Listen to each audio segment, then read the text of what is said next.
Hi, welcome back to my channel. So, today I'm going to do my long overdue August wrap up, being that it is what?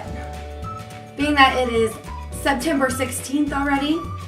I'm just getting behind. The weather was dreadful. I could not get good lighting, but it's sunshiny today. Lighting's still not perfect, but it'll do for today. So, during the month of August, I read a total of 6 books. Not my best month, but not my worst month, so it's okay. I'm alright with it. 2 were physical copies, and 4 were ebooks. I don't think I read any books during the month of August that I just decided, oh, I want to read this, like that I bought for myself or whatever. I think they were all books that were requested for me to review. So some were good, some were not so good. I probably will not do actual summaries because I'm not so great at summarizing books, but I can tell you if I liked them or not. So, the first book that I read in the month of August was Henry and the Hidden Treasure by B.C.R. Fagan. Now, this is a children's book. I believe the author requested for me to review this book. It was a really cute book. I mean, like I said, it's a children's book, so it took me, all of 5 minutes to read or whatever. But I'm also a kindergarten teacher, so I took it to my class and read it for them, and they loved it as well. So, it was a really cute children's book about a little boy who, he has something special of his own. He wants to hide it. He doesn't want, I believe it was his little sister, he doesn't want her to get to his treasure. And so it's all about him hiding his treasure and his wild imagination and stuff like that. So it was a really cute book. The second book that I read in August is Love at the Fluff and Bold by Kitty Buchholz. About 2 years ago, I believe, I read one of her books. It was called Little Miss Lovesick, just because I found the Kindle version of it when I was just searching for books to put on my iPad at the time.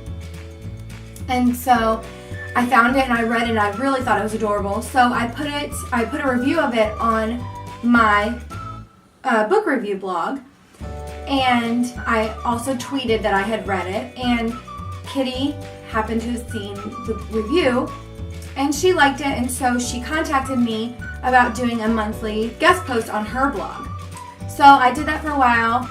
I haven't done it for a little while because life kind of got crazy, my life and hers, and so the plan is for me to start sending her guest posts once a month in the next little bit. I'm going to start doing that again. But anyway, so we became friends, and when she wrote this new book, Love at the Fluff and Fold, she had asked if anyone would want to be a beta reader for her while she was finishing the book, during the final editing and all that before she published it. So I was one of the beta readers, and I thought it was adorable. And it's always scary to read something that someone that someone that you are friends with.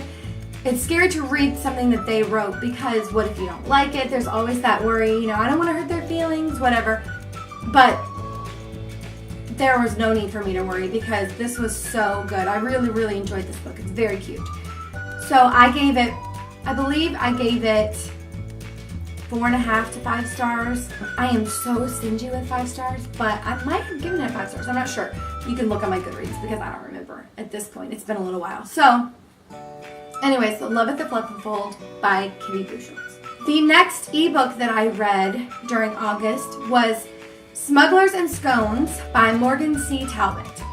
Now, this book was also sent to me as a request to review this book.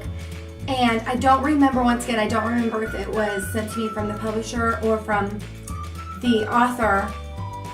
I'm pretty sure it was the author, though.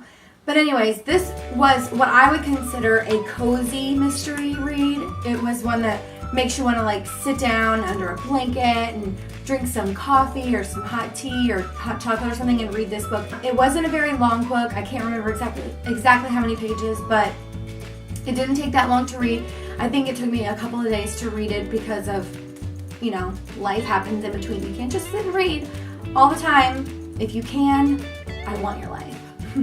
But anyways, it was a really good book. I believe I gave it probably 4 stars. It was about a woman who works at a bed and breakfast, and this bed and breakfast is specifically for writers to come and stay, and they take the time to write while they're at this bed and breakfast. And one night she hears a crash in the middle of the night. They live like by the ocean, or I believe, and so she rushes outside, and there was a boat crash, and she helps to rescue someone, and he ends up being a suspect in a murder. But, well, I'll just leave it for you to read it. It's really cute. They become like infatuated with each other, we'll say that. They like each other, and it turned out to be a really cute book. I really enjoyed it. So I'm pretty sure I gave that one 4 stars. And the last ebook I read in the month of August was The Leftover by Brooke Williams. This one was also really good. I really enjoyed this one. I believe I gave it 4 stars as well. This book was about a woman who, her sister was supposed to be on a local version of Survivor.